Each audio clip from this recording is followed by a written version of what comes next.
BCom द्वितीय वर्ष के विद्यार्थियों का भारतीय कंपनी अधिनियम की क्लास में स्वागत है। आज हम जिस विषय पर पढ़ेंगे वह है पार्षद सीमा नियम का निर्माण। पार्षद सीमा नियम का निर्माण। पार्षद सीमा नियम जो है वह भारतीय कंपनी अधिनियम 2013 के अनुसार इसमें जो वैधानिक नियम है वह है यह निर्धारित प्रारूप में होना चाहिए। तालिका ए जो भारतीय कंपनी अधिनियम के अंतर्गत दी गई है वह अंशों द्वारा सीमित कंपनी के लिए पार्षद सीमा नियम किस प्रकार से बनाया जाएगा उसका प्रारूप बताती है। तालिका बी का जो प्रारूप है वह गारंटी द्वारा सीमित कंपनी जिसमें अंश पूंजी नहीं होती है उसके लिए है, तथा तालिका सी का प्रारूप गारंटी द्वारा सीमित कंपनी जिसमें अंश पूंजी के लिए है। तालिका डी का प्रारूप असीमित कंपनी के लिए जिसमें अंश पूंजी नहीं होती है उसके लिए है, तथा तालिका ई का प्रारूप असीमित कंपनी जिसमें अंश पूंजी होती है उसके लिए बनाया गया है। एक प्रवर्तक को कंपनी सीमा नियम इन तालिकाओं के अनुरूप अपने कंपनी जिस प्रकार की है उसके अनुरूप बनाकर ही रजिस्ट्रार के समक्ष प्रारूप प्रस्तुत करना होता है। यह जो प्रारूप है या पार्षद सीमा नियम है यह छपा हुआ होना चाहिए। इसमें क्रमानुसार नंबर लिखे होने चाहिए। इसमें जो अभिदाता हैं उनके नाम, पते, विवरण, व्यवसाय लिखे होने चाहिए, उनके हस्ताक्षर होने चाहिए, संख्या लिखी जानी चाहिए, तथा जो हस्ताक्षर है वह साक्षी द्वारा प्रमाणित भी होने चाहिए। यदि कोई सदस्य इस पार्षद सीमा नियम की प्रतिलिपि चाहता है तो उसे रजिस्ट्रार के समक्ष या कंपनी को एक निर्धारित प्रारूप में इस निर्धारित शुल्क का भुगतान करके आवेदन करना पड़ता है और कंपनी को 7 दिनों के भीतर उस सदस्य को सीमा नियम की प्रति उपलब्ध करानी पड़ती है। यदि कंपनी इस प्रति को उपलब्ध नहीं कराता है तो उसे दंड दिया जाता है। अब हम पढ़ेंगे नेक्स्ट पार्षद सीमा नियम की विषय वस्तु या प्रारूप। पार्षद सीमा नियम किसी भी कंपनी के प्रकार पर निर्भर करता है और भारतीय कंपनी अधिनियम के अनुसूची 1 की तालिका ए के अनुसार अंशों द्वारा सीमित कंपनी के सीमा नियम की विषय वस्तु निम्न प्रकार से होगी या निम्न खंडों में विभाजित होगी। या पार्षद सीमा नियम में ये निम्न सूचना या जानकारी कंपनी द्वारा दी जाती है।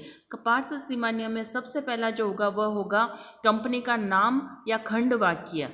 दूसरा जो होगा वह होता है कंपनी का पंजीकृत कार्यालय खंड वाक्य। तीसरा उद्देश्य खंड वाक्य। चौथा दायित्व खंड वाक्य। पांचवा पूंजी खंड या कंपनी की पूंजी के बारे में। छठा अभिदाता या सब्सक्राइबर और सातवां जो होता है वह है नामांकन खंड। हम सबसे पहले जिसके बारे में चर्चा करेंगे वह है कंपनी का नाम खंड या कंपनी का नाम। इसके बारे में यह कि पार्षद सीमा नियम के अंतर्गत कंपनी को अपने सीमा नियम के साथ यदि सार्वजनिक कंपनी है तो लिमिटेड शब्द लिखा हुआ होना चाहिए और यदि निजी कंपनी है तो प्राइवेट लिमिटेड शब्द नाम लिखा हुआ होना चाहिए। यदि कोई कंपनी धर्मार्थ उद्देश्यों के लिए बनाई गई है तो उसे प्राइवेट लिमिटेड या लिमिटेड शब्द लिखना आवश्यक नहीं है। कोई भी कंपनी जो भी कंपनी का नाम रखना चाहती है उसका पंजीयन करवाना चाहती है तो उसे कंपनी के केंद्रीय पंजीयन केंद्र के रजिस्ट्रार से आरक्षण या रिजर्वेशन करवाया जाना चाहिए। यह जो है वह निर्धारित आवेदन पत्र देने पर ही इसका पंजीयन होता है। यदि गलत सूचनाएं नहीं दी जानी चाहिए, इसके अंतर्गत सही सूचना दी जानी चाहिए। यदि गलत सूचना दी जाती है तो 1 लाख अर्थदंड भी दिया जाता है या 3 माह के भीतर परिवर्तित किया जाना आवश्यक होगा या कंपनी को नाम हटाने की भी रजिस्ट्रार द्वारा कार्यवाही की जा सकती है।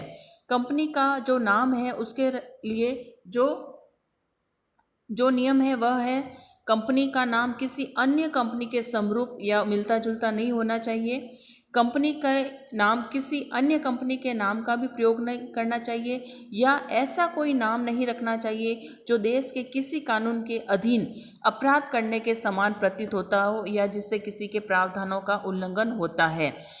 यदि पंजीकृत ट्रेडमार्क है तो उसका नाम भी प्रयोग में नहीं लेना चाहिए या अपमानजनक या आपत्तिजनक नाम भी प्रयोग में नहीं करना चाहिए। जो किसी की धार्मिक भावना को ठेस पहुंचाने वाला हो ऐसे नाम भी नहीं होने चाहिए।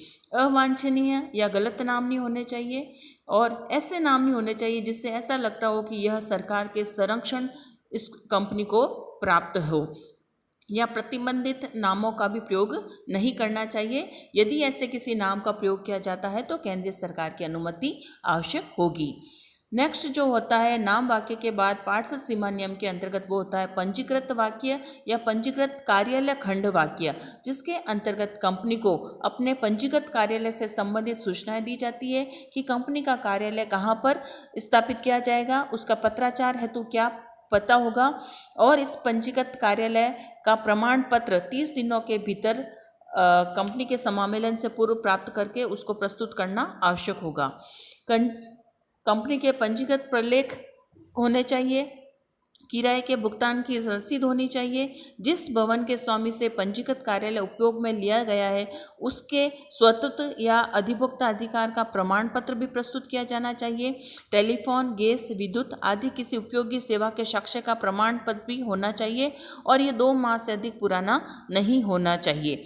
कंपनी के नाम का पंजीकृत कार्यालय के पते का प्रकाशन, एक कंपनी को इन सबको अपने कार्यालय के बाहर पेंट से या किसी भी प्रकार से विशिष्ट सुस्पष्ट भाषा में लिखाना आवश्यक है।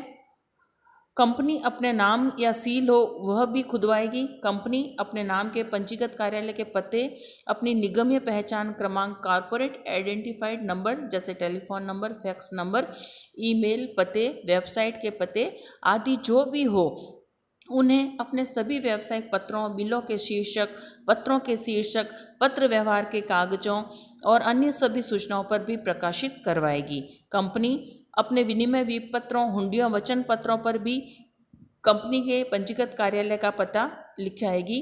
कंपनी उन प्रलेखों पर अपना नाम छपवाएगी जो केंद्र सरकार द्वारा निर्धारित किए जाते हैं। यदि किसी कंपनी ने पिछले 2 वर्षों में अपने नाम या नामों में परिवर्तन किया है तो वह कंपनी अपने नाम के साथ सील पर नाम के अतिरिक्त उस पहले वाले नाम या उन नामों का भी उल्लेख करेगी जो पिछले 2 सालों में परिवर्तित किए गए हो। कंपनी एक व्यक्ति कंपनी की दशा में कंपनी 1 पर्सन कंपनी उन सभी जगहों पर लिखेगी जहां कहीं भी कंपनी के नाम को लिखा, पेंट किया गया या मुद्रित किया गया हो। यदि कंपनी पंजीकृत कार्यालय के पते संबंधी किसी भी प्रावधान को पूरा नहीं करती है, उसके पालन में त्रुटि करती है, तो कंपनी के प्रत्येक दोषी अधिकारी को 1000 रुपये प्रतिदिन के अर्थदंड का भागी होना होगा। पंजीकृत कार्यालय अन्य कारणों से उपयोगी है जिसके आधार पर कंपनी के निवास स्थान का निर्धारण होता है। यदि कोई कंपनी अपने पंजीकृत कार्यालय का पता देती है तो सदस्यों में या अन्य किसी व्यक्तियों को यह रहता है कि उस कंपनी का निवास स्थान कहाँ है। कोई भी कानूनी नोटिस या कोई भी संदेश जो है वह उस कार्यालय पर भेजे जा सकते हैं, वह एक अधिकृत स्थान माना जाता है। कंपनी का जो कार्यालय का स्थान है वह कंपनी के रजिस्ट्रार के क्षेत्र अधिकार में आता है। कंपनी का रजिस्ट्रार किसी कंपनी के पंजीयन के आवेदन पत्र को उस आधार पर स्वीकार या अस्वीकार कर सकता है। कंपनी का वास्तविक व्यापारिक स्थान जो होता है वह कंपनी का कार्यालय ही माना जाता है। कंपनी के रजिस्टर्ड कार्यालय के पते के आधार पर ही उसके न्यायालय तथा पुलिस स्टेशन के क्षेत्र की सीमा भी निर्धारित होती है। किसी भी कंपनी के रजिस्टर्ड कार्यालय के पते के आधार पर ही यह जाना जाता है कि वह कंपनी देशी है अथवा विदेशी। कंपनी के जब सदस्यों को कोई इच्छा होती तो सदस्य द्वारा जनता को कंपनी के सदस्यों का रजिस्टर तथा अन्य आवश्यक सार्वजनिक प्रलेख यदि देखने हो तो वह कंपनी के रजिस्टर्ड कार्यालय पर ही रखे हुए होते हैं और वहां जाकर वह उन्हें प्राप्त कर सकते हैं। तो इस प्रकार हमने कंपनी के पार्षद सीमा नियम के नाम वाक्य और कार्यालय वाक्य के संबंध में जानकारी प्राप्त की।